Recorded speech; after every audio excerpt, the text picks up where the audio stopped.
So last week, we talked about the law of reciprocity a little bit. Y'all remember that? Yep. Yes. Where if you give something to someone else, they will feel incented, inclined to give something back to you. That's why giver's gain as a mentality works so well. It also makes it a perfect time to ask for a referral from your client. When you give them something and they say thank you, that's the best time to ask them for a referral or for an introduction back. The second law I wanted to talk about is called cognitive dissonance. Does anybody know what that is? Cognitive dissonance? Okay, we got a few hands. That's where your brain wants things to agree.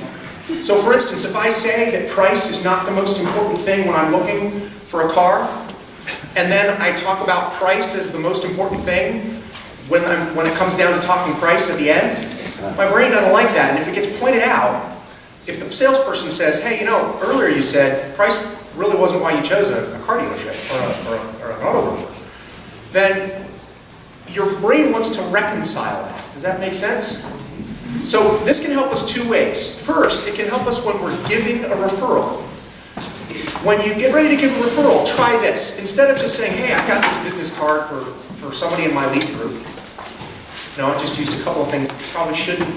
Don't say leads group or referral network, and we introduce friends, we introduce people we care about to people we trust. Right? But if instead, at first, somebody says they have a need and you say, would it be okay if I introduced you to somebody that I cared about? And they say yes.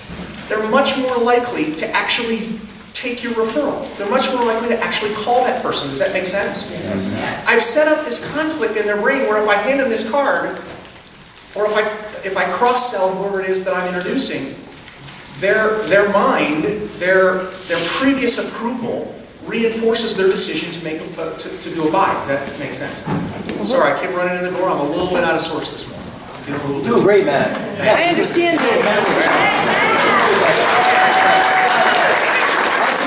This also works great if you have a particular objection you're working with your clients. So when if a client over and over to you, a number of clients over a period of time give you the same objection, if you can get them to agree up front that that's not important before you get to the end, if I get them to agree that price is not the reason or rate is not the most important reason to choose a mortgage, then when it gets time to have that discussion and they say, well, you know, I really would like a better rate, the most powerful thing I can say is earlier you said the most important thing was not rate.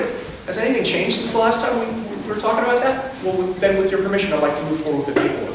It can greatly increase your sales, and it can also greatly increase your conversion rates when you refer people within the group. So, law of cognitive dissonance and law of reciprocity.